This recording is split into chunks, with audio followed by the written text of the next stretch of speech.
సంస్కృతి సంపద YouTube channel తరపున అందరికీ స్వాగతం. భారత స్వాతంత్ర్య ఉద్యమం ఈ శీర్షికలో శ్రీ ఎన్ రామ్మోహన్ గారు ధారావాహిక ప్రసంగం చేస్తున్నారు. వారి ధారావాహిక ప్రసంగంలో ఈరోజు 10వ ప్రసంగం చేస్తున్నారు. శ్రీ రామ్మోహన్ గారికి స్వాగతం. Thank you sir. అందరికీ నమస్సుమంజలు మరియు స్వాగతము కూడా. టీవీఎస్ బస్ జర్నీలో ఉన్నాము. భారత స్వాతంత్ర్య సమర ఉద్యమము దాని మీద మాట్లాడుతున్నాము.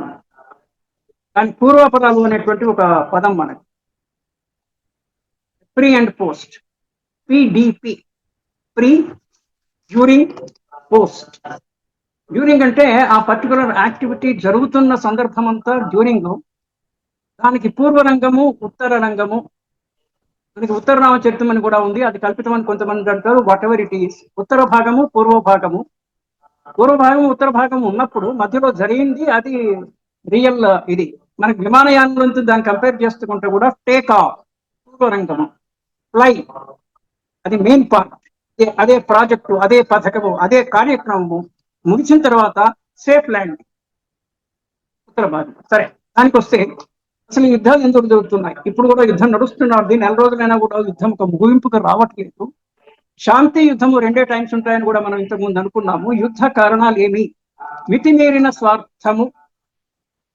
మనిషికి before I deal with this selfish and war, we can compare. స్వార్థం అన్నప్పుడు యుద్ధం జరిగే అవకాశం ఉంది అంటే మిక్కుటంగా ఉంది. దేనికైనా పరిమాణం ఉంటుంది, క్వాంటిటీ. 2 పదాలు చాలా పదాలు ఇంపార్టెంట్. విశేషించి అంటే ఆల్ఫాబెట్ లో ఇంగ్లీష్ లో 26 ఆల్ఫాబెట్సే ఉన్నాయి, సౌలభ్యం ఎక్కువ. తెలుగులో 56, జటిలము, కానీ మాధుర్యం కూడా ఎక్కువ. ఎంత జటిలమైతే అంత మాధుర్యము, అంత ఛాలెంజింగ్. లైఫ్ లో కూడా ఛాలెంజింగ్ పర్సనాలిటీగా ఉండాలి మనిషి ఎప్పుడు కూడా. దేనికి వెరవద్దు, అయ్యేదైతుంది, పోయేది పోతుంది. At the same time you should be always positive, good and right. వాటికి భంగం కలగకుండా ఎథికల్ వాల్యూస్ పంపిస్తుంటూ, అంటే సొసైటల్ ఎథిక్స్, ఇండివిజువల్ ఎథిక్స్ రెండిటికి భంగం కలగకుండా జీవితాన్ని సాగిస్తే చాలా వరకు ప్రాబ్లమ్స్ ఉండవు. క్యూ క్వాలిటీ అండ్ క్వాంటిటీ, రాసి వాసి. మనం ఎన్ని రోజులు బతుకుతున్నామని కాదు, ఏం చేశామనేది పాయింట్. మన కోసం మనం చేసుకోవాలి, దాంట్లో డౌట్ లేదు. మన తర్వాత మన కుటుంబం చేసుకోవాలి, దాంట్లో కూడా డౌట్ లేదు. మన కుటుంబ బాధ్యతలు పెరిగిన తర్వాత, మన పిల్లలు పెద్దగైపోయిన తర్వాత, నీకు ఉన్న వయస్సు, అనుభవము, వయస్సుతో కానీ మీకు ఎక్స్పోజర్తో కానీ వచ్చిన ఎక్స్పీరియన్స్, మరి ఎంతో కొంత కమ్యూనిటీ సేవకు. సొసైటీ సంగతి పక్కన పెట్టండి, society is a very large one. కానీ మీ కమ్యూనిటీకైనా మీరు సేవ చేస్తున్నారా? This is another thing. ఇది ఎవరికి వాళ్ళు వేసుకోవాల్సిన క్వశ్చన్. చాలా మంది సీనియర్ సిటిజన్స్, మనకి senior citizens, very senior citizens. మనకి వర్ణాశ్రమ ధర్మాల్లో, ఆశ్రమ ధర్మంలో చూస్తే మోడర్న్ లాంగ్వేజ్ లో చెప్పాలంటే శైశవ, బాల్య, కౌమార, యవ్వన, వార్ధక్య, యశోది ఎట్లాగో ఉన్నాయి. మన జటిలమైన తెలుగులో, ఇంగ్లీష్ లో చెప్పాలంటే you are a infant, then a child, then a teenager, youth, middle age, old age, ripe old age. ఇది మన క్రమం. మనం ఎన్ని రోజులు బతికామనేది కాదు, ఫిజికల్ గా మనము ప్రపోర్షనేట్ గా. నిన్న మనము ఒక మంచి ఎక్రానము వాడాము అవర్స్ మీద. Man hours, man days, man decades, man centuries, man millenniums. అంటే మనిషిని రోజులు బతకకపోయినా కూడా ఆయన జీవిత కాలంలో ఆయన సమకాలీన సమాజం కోసం కానీ భావితరాలకు కానీ చేసిన కాంట్రిబ్యూషన్ కలెక్టివ్ గా ఉండి, we leave with the past experience, not only ours. మన జీవితంలో మన పాస్ట్ ఎక్స్పీరియన్స్ మనతో కూడా ఎట్లాగో ఉంటుంది, కానీ collective past from historical days నుంచి మనం ఏం నేర్చుకున్నాము? నేర్చుకునేవి 2 రకాలుగానే, ఒకటి పాఠము, ఇంకొకటి గుణపాఠము. పాఠము అంటే టెక్స్ట్, పాజిటివ్. గుణపాఠము అంటే ఒక తప్పు జరిగి, అయ్యో ఇట్లా తప్పు జరిగింది, ఇటువంటి తప్పులు చేయకూడదు అనేటువంటి. ఎన్నో యుద్ధాలు జరిగి యుద్ధ పరిణామాలు చూసినప్పటికీ కూడా తిరిగి మనిషి యుద్ధంలోనే ఉన్నారు. ఇప్పుడు జరుగుతున్న 30 రోజుల త్రికోణ యుద్ధము. త్రికోణం అంటే 3 పార్టీస్ ఉన్నాయి. దాంట్లో 2 పార్టీస్ ఒకవైపు, ఒక పార్టీ ఒకవైపు. ఇరాన్, ఇజ్రాయెల్ అండ్ యుఎస్ జరుగుతుంది. ఇది నేను ఎందుకు కంపేర్ చేస్తున్నా అంటే, భారత స్వాతంత్ర్య సమరోద్యమానికి ఎంతో కొంత పరోక్షమైనటువంటి లింక్ దాన్ని లింక్ చేయడము. చూడండి, మనిషికి ధైర్యం ఉండాలి, మొండితనం ఉండాలి. మొండితనము ఉండకూడదు, పట్టుదలం ఉండాలి, కాన్ఫిడెన్స్ ఉండాలి, ఆత్మాభిమానం ఉండాలి, ఆత్మగౌరవం ఉండాలి. ఇది కూడా మెటీరియలిస్టిక్ వరల్డ్లోనే మనము విరాగము, అనురాగము, అనురక్తి, విరక్తి అనేటువంటి పదాలు కూడా వాడినము. వీటన్నిటికీ అతీతంతో ఉండగలిగేటటువంటి కెపాసిటీ మనకు ఉండదు కనుక, ఏ కోటికొకళ్ళకు ఉంటుంది అది కనుక, మనము కోటిలో పరిగణింపబడేటువంటి ఆ ఆధ్యాత్మిక కోటీశ్వరణము కాదు, మనీ వయసు కూడా కోటీశ్వరం కాదు. తిప్పి తిప్పి కొడితే మొత్తం ఆస్తులు కలిపి మనబోటి వాడికి 1-2 కోట్లు ఉండొచ్చు. That is nothing these days. So మనం అట్లా మెటీరియలిస్టిక్గా ధనికులం కాకపోతే, ఆధ్యాత్మికంగా కూడా ధనికులం కాకపోతే, ఏదో సగటు మానసము, సగటు జర్నీ. కానీ మనిషి వ్యక్తిత్వాన్ని కానీ చరిత్ర చిత్రాన్ని అంటారు, క్యారెక్టరిస్టిక్ పర్సనాలిటీ దేని మీద ఆధారపడుతుంటే కొంత జెనెటిక్స్ మీద, కొంత మీరు పెరిగిన సహవాసము, సహవాస గుణము, దోషము. గుణము దోషము రెండు opposite, quality and what you call to say good and bad అన్నట్టుగా గుణదోష వర్ణన మనిషి తీసుకుంటే. రైట్. దెన్ ఇప్పుడు జరుగుతున్న ఇది లేటెస్ట్ గా నేను ఏదో చూస్తా ఉంటే ఎప్స్టీన్ ఫైల్స్ అని అదొకటి. అంటే మనిషి ఎంత దుర్మార్గుడు. ప్రైవేట్ పబ్లిక్ లైఫ్ ఉంటుంది ప్రతి ఒక్కడికి కూడా. కాన్ఫిడెన్షియాలిటీ, ప్రైవేట్ అండ్ కాన్ఫిడెన్షియల్ అనే పాయింట్ కూడా అంటుంటాం మనము. చాలా ప్రముఖ వ్యక్తులు 2 ఫేస్లు ఉంటాయి. మనకి ఆ మధ్యలో అపరిచితుడు అనేటువంటి ఒక సినిమా వచ్చినట్టుంది. పబ్లిక్ లో మనిషి ఎలా చూడబడుతున్నాడు అనేది పబ్లిక్ ఫిగర్. ఆ పబ్లిక్ ఫిగర్ కి మాస్క్ వేసుకున్న పద్ధతిలో, అంటే పబ్లిక్ లో మాస్క్ వేసుకోవచ్చు, లేదా ప్రైవేట్ లో మాస్క్ వేసుకోవచ్చు, వాట్ ఎవర్ ఇట్ ఈస్. ఒక దగ్గర మాస్క్ ఉంటుంది which is not a real face. What is being shown to the public, the other is a different kind of this one. Epstein files లో మన భారతీయ ప్రముఖుల మీద name I do not want to unnecessary broadcast. అంటే మనం ఏది మాట్లాడాలో, ఎక్కడ మాట్లాడాలో, ఎంత మాట్లాడాలో గ్రేట్ కమ్యూనికేషన్ స్కిల్ మాట్లాడాలి. కానీ ప్రపంచంలో ఏంటంటే మనం లోకంలో ఉంటాము, మనల్ని లోకులు అంటారు, మనం చేసేదంత లొల్లి. కానీ మనము బై చాయిస్ లొల్లి చేయకూడదు. ఏదన్నా పాయింట్ ఉంటే ఎప్స్టీన్ ఫైల్స్ అన్నారు, సాధారణంగా అందరికీ తెలిసిన విషయం అయితే, ఉండుగాక ప్రకృతిలోనే దుర్మార్గం ఉంది. ప్రకృతిలో రావణాసుడు ఉన్నాడు, దుర్యోధనుడు ఉన్నాడు, కృష్ణుడు ఉన్నాడు, రాముడు ఉన్నాడు. మంచి చెడ్డ సమ్మిశ్రమమే ప్రపంచము, లోకము. కనుక ముందుగాక దాన్ని హైలైట్ చేయడం ఎందుకు? ఏది హైలైట్ చేయాలి? ఏదన్నా మంచి పని జరుగుతుంటే హైలైట్ చేయాలి. చెడు పని హైలైట్ చేసి ఊరికే మీడియాలో చేసి, అంటే ప్రతి ఒక్కరికి కూడా మనకి 4 pillars ఆఫ్ డెమోక్రసీ అంటాము. దాంట్లో media is the most important. Media is a conduit, is a messenger between what is going on government level నుంచి ఆమ్ అగ్ని అంటాం కదా. కామనర్ కి న్యూస్ పేపర్ లేగానే న్యూస్ పేపర్ ద్వారా వార్తలు అందించేటువంటి ఇది ఉండేది, ఏదైతే print media or digital media. కానీ అనవసరమైన చెప్తున్నామా అనేది మీడియా వాళ్ళు కూడా అర్థం చేసుకోవాలి. నెగిటివ్ థింగ్స్, అనవసరమైనవి, జనసామాన్యానికి పర్టికులర్ గా యూత్ కి అనవసరమైన విషయాలు చెప్పడం చేత దారుణమైన విషయాలు చెప్తుంటారు. ప్రింట్ మీడియాలో రాస్తుంటారు, డిజిటల్ మీడియాలో వీడియోలో చూపిస్తుంటారు. దీనివల్ల ఏం జరుగుతుంది? గ్రాస్ అండ్ నెట్ వాల్యూ తగ్గుతుంటుంది. నాకు అబ్జెక్టివ్ గా క్వశ్చన్ పేపర్ లో మాట్లాడాలంటే, నేను 50 కరెక్ట్ చేశాను, 50 రాంగ్ చేశాను. నెగిటివ్ మార్కింగ్ తోటి 50-50 నా స్కోర్ 0. ఇంకొకడు 49 చేశాడు, రానివి ఆన్సర్ చేయగల. He has not taken a risk ఎంతనో అంత తీసుకున్నాడు. 1-2 పోతే పోయి ఉంటాయి, చేసిందే 49. 3-4 రాంగ్ అయినా కూడా his score is 45. This is the difference between the net and grand. మరి రానివి అటెంప్ట్ చేయకపోవడం అనేది నైతికత. ఈవెన్ ఇఫ్ నెగిటివ్ మార్క్స్ ఉన్నా లేకపోయినా కూడా నాకు తెలియనప్పుడు నేను ఏదో ఒకటి ఊహించి రాయకూడదు అనేటువంటిది నైతికత. It's ethical values. Ethical values ఎంతున్నాయో మనం చూసుకోవాలి. కొన్ని యూనివర్సల్ ఎథికల్ వాల్యూస్ ఉంటాయి, కొన్ని ఏమో కాంటెంపరీ ఎథికల్ వాల్యూస్. అప్పుడు అంటే ఇప్పుడు ఉన్న సమాజంలో ఉండేటువంటి values is another thing. So ఇప్పుడు యుద్ధము, స్వార్థము ఎక్కువయ్యి, త్యాగము తక్కువయ్యి, కామన్ సెన్స్ లేకపోవడం ఒకటి, ఉన్నా కూడా దాన్ని పక్కన పెట్టి కామన్ సెన్స్ కి మించి సెల్ఫిష్ అనేది కామన్ సెన్స్ కి పైకి ఎగిరి దీన్ని అణగదొక్కి ఎవరిష్టం వచ్చినట్టు వాళ్ళు చేయడం. ఇంకొకటి గర్వ ప్రదర్శన, దర్ప ప్రదర్శన. నేను ఒక దగ్గర ఈ పాయింట్ వచ్చింది మాట్లాడుతూ ఉంటే, నేను అనొచ్చు, నేను కూడా ఉన్నానయ్యా గమనించండి అనేసి. దేశం కానీ వ్యక్తి కానీ, వ్యక్తికి రెండు చాలా ఇంపార్టెంట్. ఒకటి కుటుంబం. ఈ మధ్య చాలా మంది they are not preferring marriages. Marriage లేకపోయినా కుటుంబం ఉంటుంది, తల్లిదండ్రులను సేపు తల్లిదండ్రులు, ఆ తర్వాత తోబుట్టువులు. కానీ ఏ వ్యక్తికి ఆ వ్యక్తికి సొంత కుటుంబం ఉండడం అనేది అవసరము. ప్రకృతి రీత్యా వాట్ ఎవర్ సొసైటీ రీత్యా కూడా అనవసరం. కుటుంబం అవసరం. కుటుంబం అనేది చాలా అవసరం మనిషికి. రెండవది దేశం అనేది కూడా చాలా అవసరం. మీకు దేశం లేకపోతే మీకు గుర్తింపే లేదు. You are a citizen of this country. మనం చాలా మంది చూస్తుంటాము, కాంతిశీకులు అంటాము, చొరబాటుదారులు అంటాము. మీరు ఏ పేరుతో పెట్టినా కూడా ఈ బంగ్లాదేశ్ నుంచి, ఆఫ్ఘనిస్తాన్ నుంచి అట్లా వచ్చి ఇక్కడ రేషన్ కార్డు, ఓటర్ కార్డు సంపాదించుకునేసి, అది that's not a legal entry.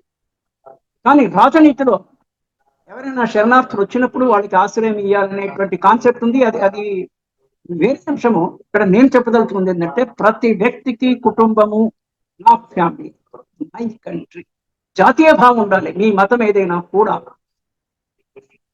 జాతి అంటే మళ్ళీ డిఫరెంట్ థింగ్. నేషన్ ని జాతి అంటాం మనము, నేషనాలిటీ. జాతి వేరు, మతం వేరు. భిన్న మతస్థులైనా కూడా ఏక జాతి వాళ్ళు. We are all Indians, Indian nation అంటుంది. విశాలమైనటువంటి దృక్పథముతో మనిషి ఉండాలి. ఇవన్నీ ఉండాలంటే క్యారెక్టర్ ఫార్మేషన్ కావాలి అంటే రైట్ పేరెంట్ కూడా ఉండాలి. నేను I go to the extent of saying that ఒక మనిషికి మేల్ కానీ ఫిమేల్ కానీ పెళ్లి చేసుకొని వివాహ బంధాన్ని, సంసారాన్ని, పిల్లలను పెంచేటువంటి కెపాసిటీ లేని వాళ్ళకి మ్యారేజ్ సర్టిఫికెట్ ఇవ్వకూడదు. మ్యారేజ్ సర్టిఫికెట్ కాన్సెప్టే మన దగ్గర లేదు. బర్త్ సర్టిఫికెట్ ఉంది, డెత్ సర్టిఫికెట్ ఉంది, లైఫ్ సర్టిఫికెట్ ఉంది. పెన్షన్ రావాలంటే విట్టి గారికి కానీ నాకు కానీ every year we have submit a national life certificate, బతికున్నాడా లేదా అనేసి. చనిపోయిన వాళ్ళ మీద కూడా పెన్షన్ డ్రా చేసేటువంటి ప్రభుత్వం కూడా ఉన్నారు. అది బ్యాంక్ కానీ ఆ పెన్షన్ ఇచ్చే దీనికి తెలిసేదాన్ని అటువంటి హియర్ చాలా రేర్ గా జరుగుతుంటుంది ఈ దుర్మార్గం. కానీ దట్ ఈస్ ఆల్సో దేర్. మరి మ్యారేజ్ కి ఎలిజిబిలిటీ ఉందా? 18 ఏళ్ళు అయితే నువ్వు మైనర్, అది ఓకే. సెక్షువల్ అర్జ్ అనేది అది స్వాభావికమైనటువంటి అంశము, దట్ ఇస్ ఓకే, అగ్రీ. కానీ there is ethical way to have that pleasure. Sensual pleasure లో సెక్షువల్ ప్రెజర్ ఒకటి, కానీ there is ethical way of achieving it, reaching it, accessing it. అది మానేసి పక్కదారుల్లో పోతా అంటే షార్ట్ కట్స్ కొన్నిటికి ఓకే, అన్నిటికీ కాదు. నా దారి రహదారి అనే టైప్ లో ఉన్నారు ప్రతి ఒక్కళ్ళు. సో దీంతో ఇక్కడ పూర్వరంగం అన్న టైప్ లో ఈ సైడ్ లెటర్ సి. ఇంకా కొంచెం మనము ఏ సంవత్సరంలో భారతదేశ స్వాతంత్ర సంగ్రామానికి సంబంధించినటువంటి, అంటే ఏ మనిషినైనా కూడా, ఏ సమాజాన్నైనా కూడా వాళ్ళని ఓర్వలేనంత బాధించకూడదు. 4 గోడ మధ్యలో పిల్లిని కూడా ఇది చేస్తే పిల్లి కూడా తిరగబడుతుంది. పిల్లి తిరగబడినప్పుడు కూడా వి ఫీల్ ఇట్. అంటే బలవంతుడైనా కూడా అక్కడ శారీరక బలమే కాదు, స్ట్రాటజీ, తెగింపు, ధైర్యము, these only play a lot of role. ఇప్పుడు మనకి యుఎస్ ఇరాన్ యుద్ధంలోనే ఇలా చూస్తున్నాం. Underestimate, Iran was underestimated by US. జరుగుతున్న పరిణామాల్లో అగ్రరాజ్యం అంటాను. నీవు అగ్రమైతే నేను ఉగ్రము. ఉగ్ర నరసింహస్వామి, నరసింహావతారము చాలా ఉగ్రము. చాలా టైం పట్టింది అతనికి శాంతం అవడానికి. మరి అంత ఉగ్ర రూపం దాల్చాల్సిన అవసరం ఎందుకు వచ్చిందంటే, అవతలి వాడు అంత బలవంతుడు కనుక హిరణ్యకశిపుడు, మరి అతన్ని అంతముంచాలంటే ఆ మాత్రము, అంటే మినిమం అది, ఆ మాత్రము క్రోధము, ఆవేశము దేనికి అతన్ని హతమార్చడము కష్టము కనుక ఆయన ఆ ఉగ్ర రూపం దాల్చుతుంది. నీవు అగ్రరాజ్యమే over a period of time. నిన్న మొన్న వీడియోలు ఇవన్నీ పాతవి, హిస్టరీ. అంటే యుఎస్ అంతా అగ్రరాజ్యం అయినప్పటికీ ఎక్కడెక్కడ ఏ రకంగా కూడా చిన్న చిన్న దేశాలు దగ్గర అవి తోకముడిచిన విషయం అనేసి మన ఏదో మీడియాలో, వాళ్ళకి మీడియా ఇప్పటికే 24 గంటలు రన్ అవుతుండాలి. వాళ్ళు ఏదో చెప్తుంటారు, మనకి తీరుకున్నప్పుడు ఏదో మనం చూస్తుంటాము. నిన్న సండే కాబట్టి నేను అక్కడెక్కడ కొంచెం చూడడం జరిగింది. ఎనివే కమింగ్ బ్యాక్, కొన్ని సంవత్సరాల్లో కొన్ని జరిగిన సంఘటనల గురించి వివరించి 1856 లో డల్హౌసీ క్యాప్చర్డ్ అవధ్. అవధ్ అంటే ఇప్పుడు మనకున్న యూపీలో ప్రస్తుతం ఉన్నట్టు ప్రయాగరాజు, లక్నో, యూపీ ఇది అప్పట్లో అవధ్ అనేటువంటి పేరుతో పిలువబడేది. డల్హౌసీ వీళ్ళంతా viceroys or generals British crown నుంచి వాళ్ళు వచ్చిన వాళ్ళు. ఆ డీటెయిల్స్ మళ్ళీ వస్తాము. ఇదివరకే జస్ట్ పైన నేను టెల్లింగ్. డల్హౌసీ క్యాప్చర్డ్ అవధ్ సంస్థాన్. సంస్థానాధీశులు అనే ఒక పదము. జమీందార్, జాగీర్దార్, దీనికి వస్తే భూస్వామి అంటాము. భూస్వామి, దెన్ సంస్థాన్, ఇది రాజా, ఇవన్నీ మహారాజా, these are all the titles. మన ఇండియన్ కాంటెక్స్ట్ లో ఇవన్నీ ఉండేవి. డల్హౌసీ క్యాప్చర్డ్ అవధ్ సంస్థాన్.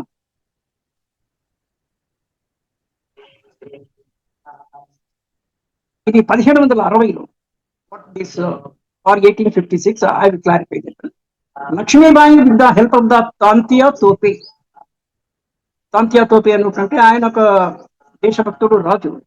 అండ్ అఫ్ఘర్ రక్షక దళం.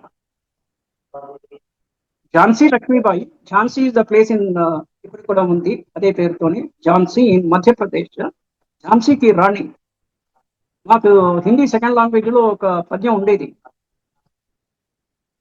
మంచి హిందీ పోయిట్ ఆయన రాసింది.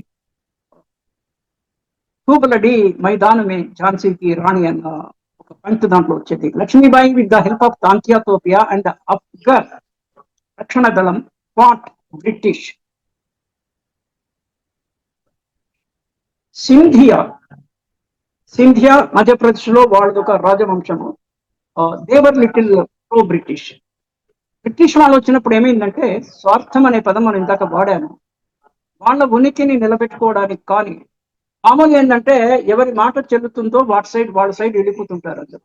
దీన్ని విసే వేవ్ అంటే వేవ్ తో పాటు పోయే వాళ్ళే చాలా మంది ఉంటారు. ఎదురీత అనే ఒక పదం ఉంది. ఎదురీతే వాళ్ళు. ఎదురీత కష్టము, మామూలు ఈత easy. Sail with the wind అంటాము. షిప్పుల్లో sail with the wind. Direct వస్తే అటు పోతుంటుంది, మళ్ళీ గాలి తగ్గిన తర్వాత దిశ మార్చుకోవచ్చు. అంటే ఇంకోటి మనకి సామెత రూపంలో వాటం తీరు వైష్ణవం అంటాం. సరే, దాని డీటెయిల్ పక్కన పెడితే వీళ్ళను బట్టిపోయేవాళ్ళు. సరే, బ్రిటిష్ వాళ్ళు అధికారంలో ఉన్నారు, వాళ్ళెమ్మడి ఉంటే మనకేదో మన ఉనికి మనకు సజావుగా జరుగుతుంది, ఎందుకు ఎదురు తిరిగి కష్టాలు కొని తెచ్చుకోవడం అని ఈజీ వే ఆఫ్ లైఫ్. ఇప్పటికి కూడా చాలా మంది ఈజీ వే ఆఫ్ లైఫ్ కి అలవాటు పడిన వాళ్ళు ఉన్నారు. పార్ట్లీ ఇట్ ఈస్ కరెక్ట్, కానీ కష్టపడము, హార్డ్ వర్క్ చేయడము, ఛాలెంజెస్ స్వీకరించడము, ఛాలెంజెస్ కొంతవరకు అధిగమించడము, that is the right way and ఉత్తమ జీవన మార్గం. 1760లో మీర్ ఖాసిం మేడ్ నవాబ్ ఆఫ్ బెంగాల్. భారతదేశంలో బెంగాల్కి, ఢిల్లీకి రాజకీయ ప్రాముఖ్యం ఎక్కువ ఉంది. సాంస్కృతికంగా కూడా, సాంస్కృతి పరంగా బెంగాల్కి ఎక్కువ ప్రాముఖ్యత ఉంది. ఢిల్లీ అయితే ఇట్స్ మిక్స్డ్ కల్చర్. మొత్తానికి అధిష్టానము, రాజకీయ అధిష్టానము, ప్రభుత్వాలన్నీ ఢిల్లీ నుంచే, ఆల్ ఇండియాకి ఢిల్లీ నుంచే జరగడం జరిగింది. తదుపరి దేశంలో భారత స్వాతంత్ర్యానంతరము ఫినాన్షియల్ క్యాపిటల్ వచ్చేసి బాంబే అయింది, పొలిటికల్ క్యాపిటల్ వచ్చేసి ఢిల్లీ అయింది. కలకత్తా స్టేటస్ కొంచెం తగ్గింది అంటే ఇన్ కంపారిజన్, అంటే గత వైభవంలో చూసుకుంటే. ఒకప్పుడు ఈ బ్రిటిష్ వాళ్ళకు కూడా the entry is only through Calcutta. కలకత్తాలోనే చాలా రోజులు ఉండి then they shifted to their capital to Delhi.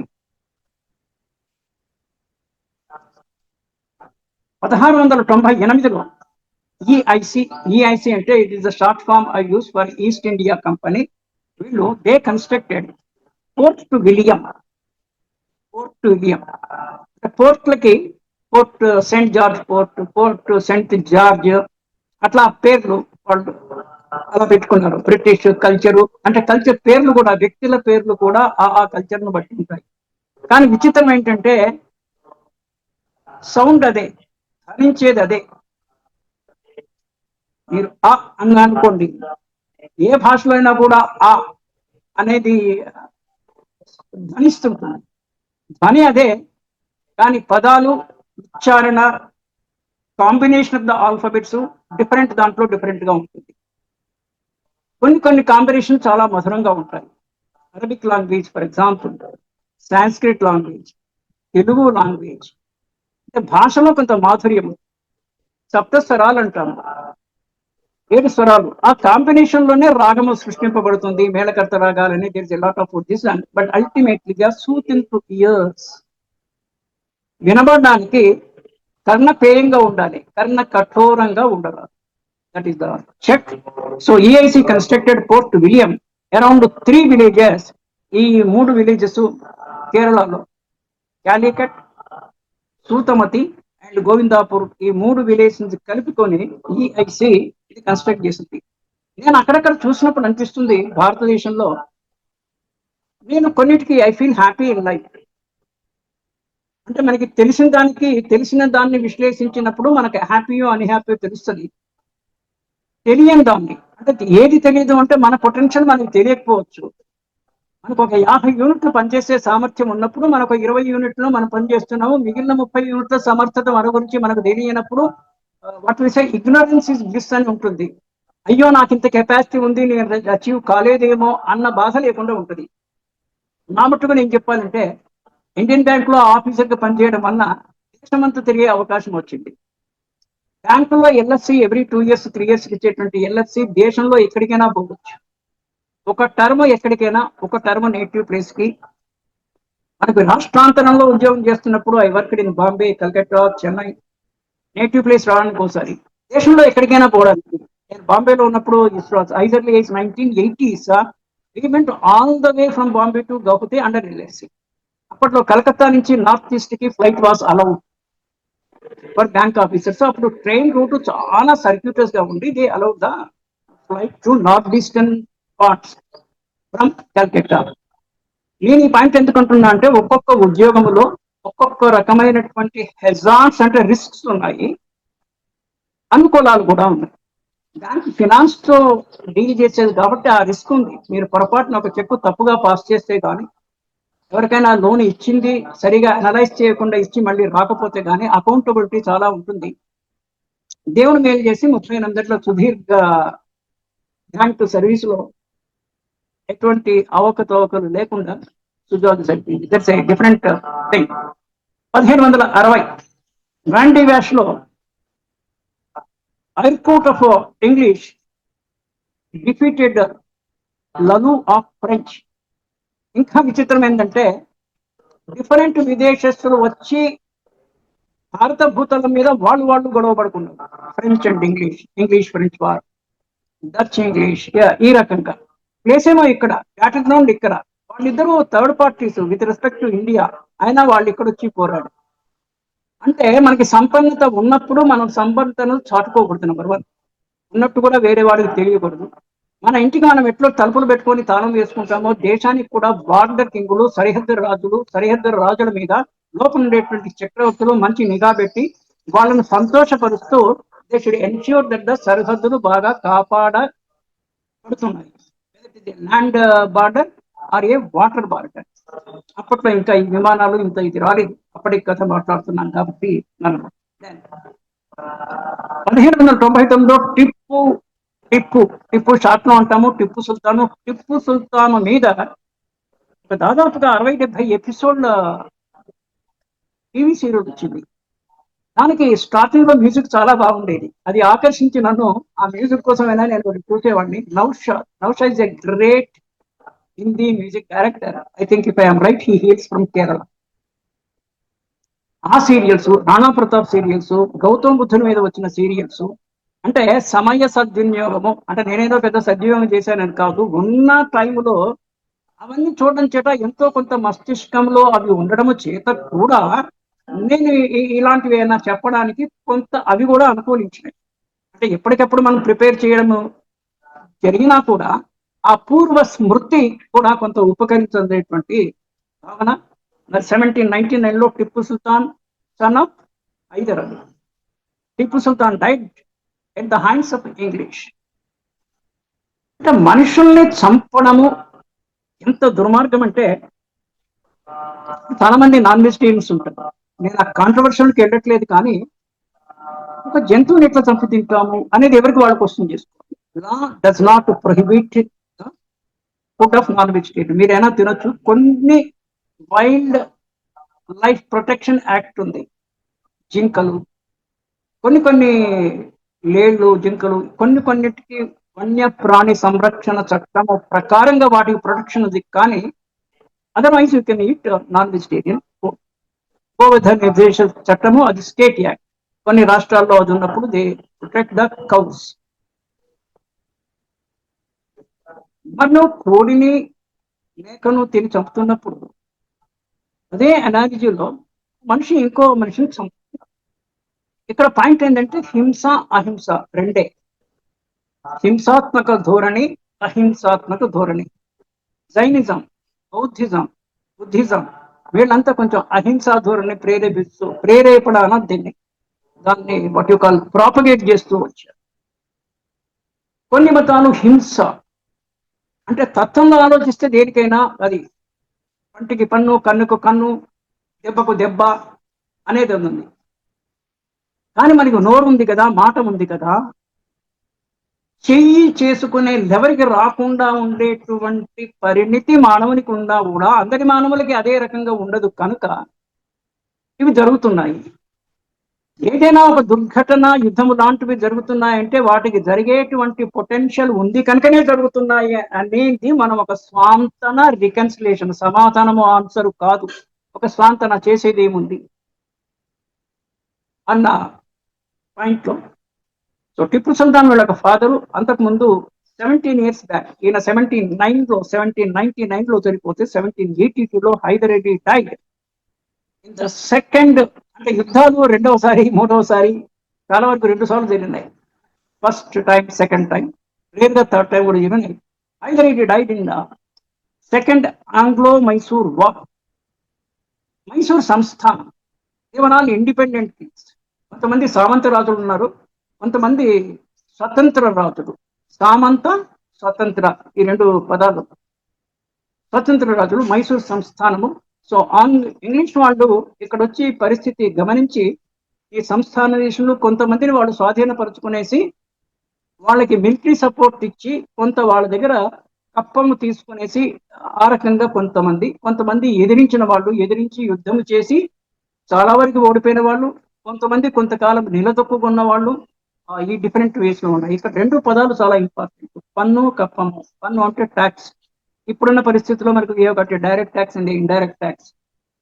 అప్పట్లో ఇండస్ట్రీ లేదు, సర్వీస్ ఓరియంటేషన్ ఈ మోతాదులో లేదు. It was only agricultural income. రైతుల మీద పన్నులు వేసి పాపం చాలా ఇబ్బంది పెట్టేవాడు. గతంలో ఒకసారి చెప్పాము, ఈ పాయింట్ వచ్చింది.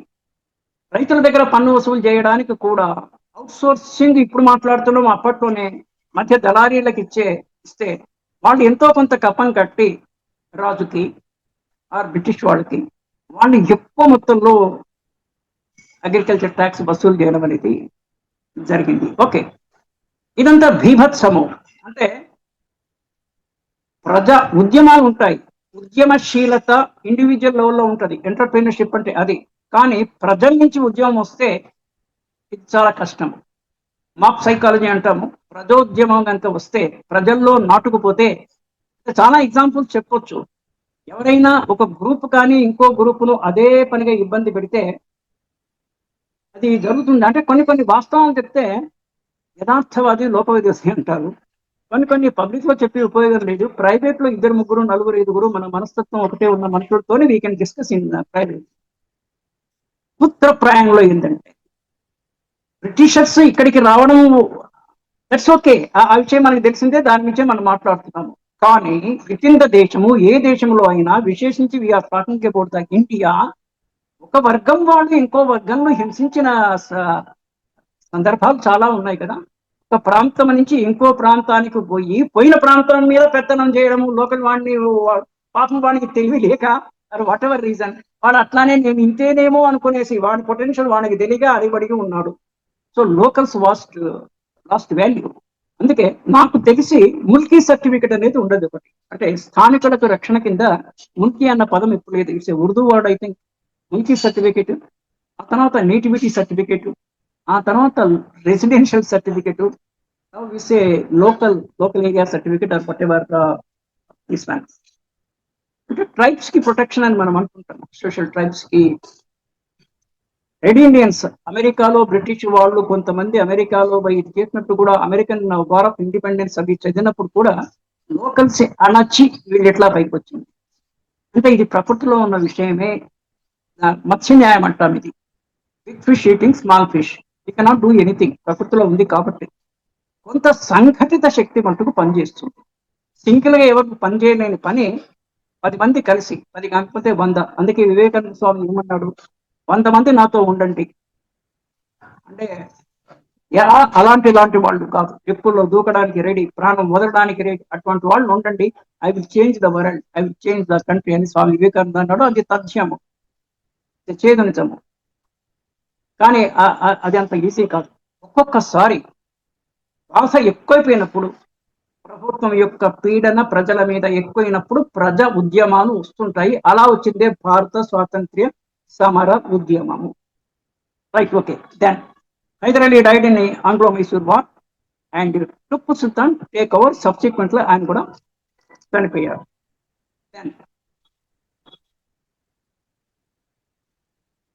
your son is Plessy war. Plessy war it lasted for a half a day, 4 hours జరిగినట్టు ఉంది.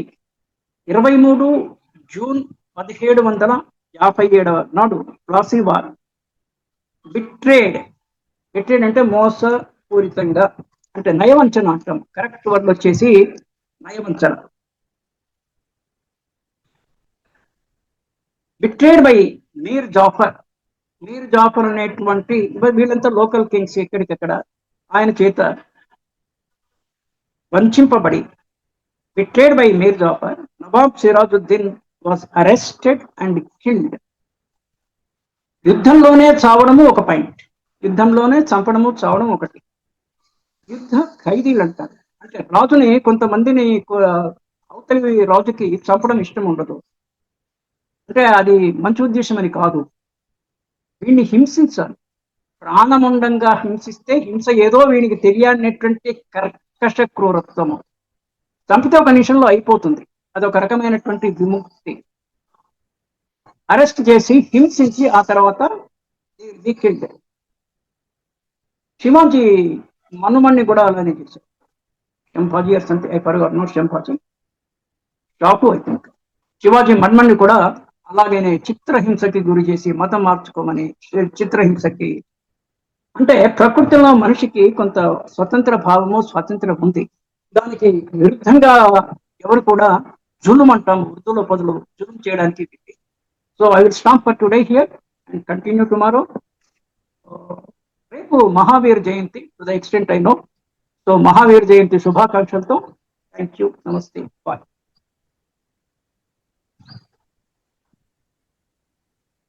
భారత స్వాతంత్ర్య ఉద్యమం శీర్షికలో ధారావాహిక ప్రసంగం చేసిన శ్రీ రామ్మోహన్ గారికి ధన్యవాదాలు. Thank you sir.